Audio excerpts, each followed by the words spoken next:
While Ayn Rand's books are loved by many, to Hollywood, she's a steaming turd. I mean, nobody wants Fountainhead, but that's what I wanted to do. I think it's taboo. Ayn Rand is taboo. Many filmmakers have tried to adapt Rand. Then we go back to the Fountainhead. I believe Oliver Stone's on it right now. But no major movie has broken through because studios don't like Rand's ideas. Ayn Rand is connected to like incels or angry white guys or finance people that are cruel. To say Ayn Rand's ideas are bold would be an understatement. The best way to help the poor is not to be one of them. Do you believe that there is going to be a day where there's going to be a female in the White House as president? How do you feel about that? I wouldn't vote for her. You say that you do not like the altruism by which we live. I would say that I don't like is too weak a word. I consider it evil. I have no faith at all. I only hold conviction. Check your premises. If he places other people above his own productive career, his own creative mind, then he's an emotional. I don't give a damn about my critics because I have not heard a good one. Despite Ayn Rand's literary success, she was shunned by the storytelling community, ultimately dying of heart failure, alone and accepting the very welfare payments she despised. This is the rise, fall, and legacy of an artist who was loved and despised for her ideas on men, women, money, art, freedom, and the greatness in you.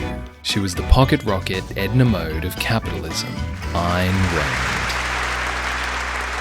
Who are you, Ayn Rand? You have an accent which is Russian. You were born in Russia? Yes. Came here? Oh, about 30 years ago. Your parents, did they die in Russia or did they come here to the United States? No, I came here alone and I don't know. I have no way of finding out. As a girl, Alice Rosenbaum lost everything. Her parents ran a pharmacy in St. Petersburg, and in 1917 it was nationalized, leading the girl to develop a resentment of social altruism. I would say that I don't like is too weak a word. I consider it evil. Look at Russia. Communism is based on altruism. Look at Nazi Germany. Every dictatorship is based on altruism. In 1926, Rosenbaum left Stalin's Russia for the USA. She changed her name to Ayn Rand and in 6 months learned English. She moved to Hollywood, wrote unproduced scripts, and married aspiring actor Frank O'Connor. She was poor, but she believed that there was an antidote to that. What do you reply when someone says to you, you hate the poor and disadvantaged, don't you? Nobody has ever come close enough to me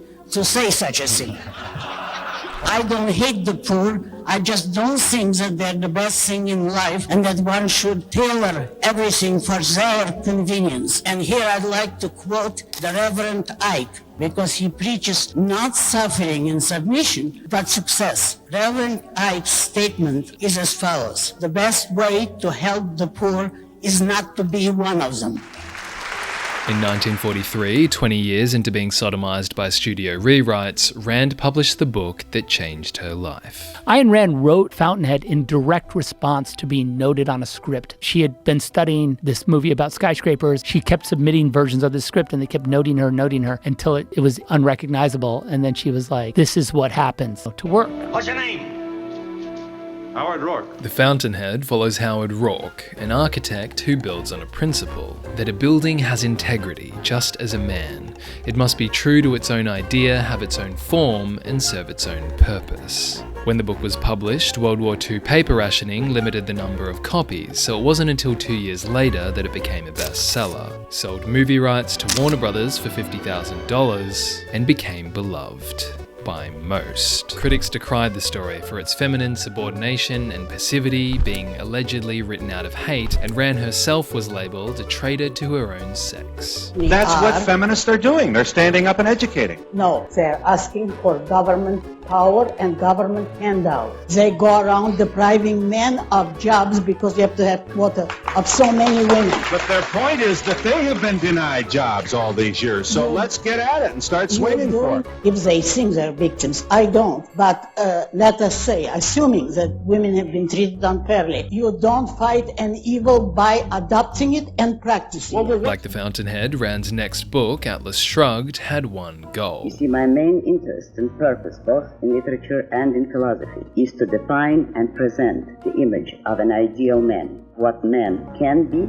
and ought to be. And whence did this philosophy of yours come? Out of my own mind, with the sole acknowledgement of a debt to Aristotle, who is the only philosopher that ever influenced me. I devised the rest of my philosophy myself. I call it objectivism, meaning a philosophy based on objective reality. For Rand, the only system that truly permits reason is capitalism. That's right. I am opposed to all forms of control. I am for an absolute, laissez-faire, free, unregulated economy. The pursuit of happiness means a man's right to set his own goals, to choose his values, and to achieve them. And state and commerce must be separated. How do we build roads, sanitation facilities, hospitals, if the government is not permitted to force, if you will, by vote, taxation? When you admit that you want to take money by force from someone and ask me how are we going to build hospitals or roads, you admit that someone is producing the money, the wealth that will make those roads possible. Now you have no right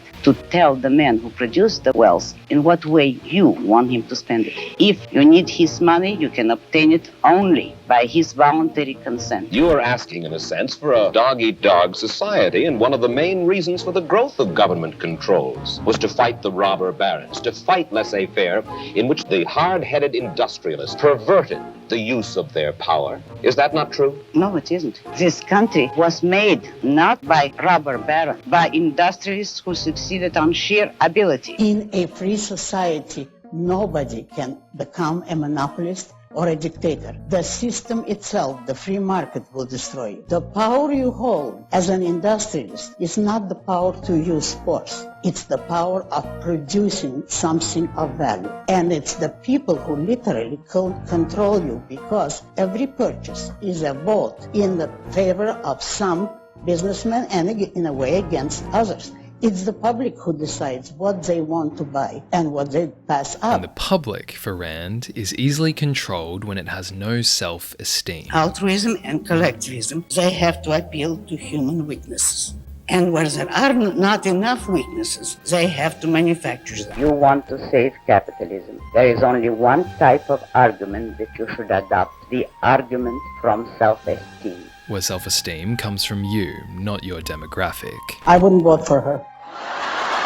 You would or wouldn't? Would not. Why not? I've written an article about that in my magazine. You'll have to find out my reasons there. Yes. The magazine is The Objective. The point is that women feel, because of the cultural inhibitors that have been placed on women, some sort of woman leadership is needed to compensate and to break those barriers and to make good all the grievances of the past. You can do it only by education. That's what feminists are doing. They're standing up and educating. No, they're asking for government power and government handout. Well, what should they do? Be nice little girls and not say anything and stay home and break bread? No. Well, what should they do?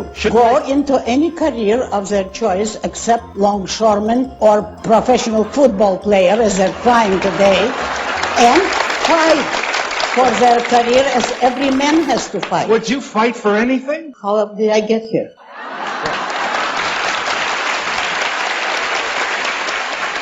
For Rand, altruism is only justified when it's in your own best interest, and true love is selfish. Because when you are asked to love everybody indiscriminately, you are asked to love nobody. But in a sense, in your book, you talk about love as if it were a business deal of some kind. Isn't the essence of love that it is above self-interest? What would it mean to have love above self-interest? It would mean, for instance, that a husband would tell his wife, if he were moral, according to the conventional morality, that I am marrying you just for your own sake. I have no personal interest in it, but I am so unselfish that I am marrying you only for your own good. Let's move ahead. You are married? Yes. Your husband, is he an industrialist? No, he's an artist. His name is Frank O'Connor. And he, not the Paints. writer? He No, paints. not the writer. And does he live from his painting? He's just beginning to study painting. He I was see. a designer before. He's supported by you for the time being? No, by his own work, actually, in the past. Well, I know. By me, if necessary, but that isn't quite necessary. There is no contradiction here in that you help him. No, because you see, I am in love with him selfishly. I would not call that a sacrifice because I take selfish pleasure in it. In 1954, Rand began to take selfish pleasure in a second man, Nathaniel Branden. Branden first pursued her with letters, then, with Rand's husband's knowledge, began an affair with Rand that was both intellectual and non. That led me to show her an article which I've been reading, which was suggesting that marijuana could confer some very interesting mental results that are worth experiencing. You smoke it, or take it in a biscuit. And I showed her the article, or I summarized her, I forget which, and I don't know what mood she was in that night, but she said, well, let's get some and try it. I almost passed out. The affair ran for 14 years, with Rand even giving Branden an institute to promote Objectivism, until in 1968, Rand learned he was conducting a second affair, and she closed the Nathaniel Branden Institute, citing Branden's irrational behaviour in his private life. Frank O'Connor stayed with Rand until the end. In 1974, after years of smoking 2 packs a day, Rand received surgery for lung cancer. Following this, federal records obtained through a Freedom of Information Act request confirmed that between December of 74 and her death in 82, Rand received $11,002 in monthly Social Security payments and the support of a social worker, while her husband received $2,943 between 74 and his death in 79. And this was after Rand spent her life denouncing welfare. They have no moral right to force me or any other American citizens to support the so-called downtrodden. These statements, paired with the fact that Rand once asked for a refund on her Social Security taxes, appear to make her a hypocrite. Except they don't. In her 1966 essay, The Question of Scholarships, Ayn Rand wrote this: "Those who advocate public scholarships, or Social Security benefits, have no right to them. Those who oppose them have. Whenever the welfare state laws offer them some small restitution, the victims should take it." And this motive checks out financially. Rand didn't need $11,002. She lived modestly and had an estimated net worth of $800,000 to $2 million in 1982 when she died.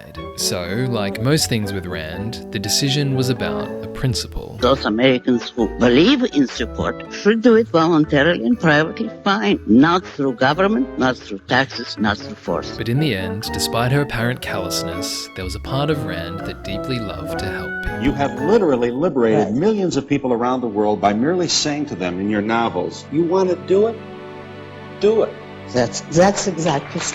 That's true. And if I help them, I'm delighted. What we need today would be any man or woman who is willing to think. Any man or woman who values his life and who does not want to give in to today's cult of despair, cynicism, and empathy. Lover or hater, Ayn Rand was consistent. Miss Rand, am I correct to assume that according to your philosophy that you are a perfect being?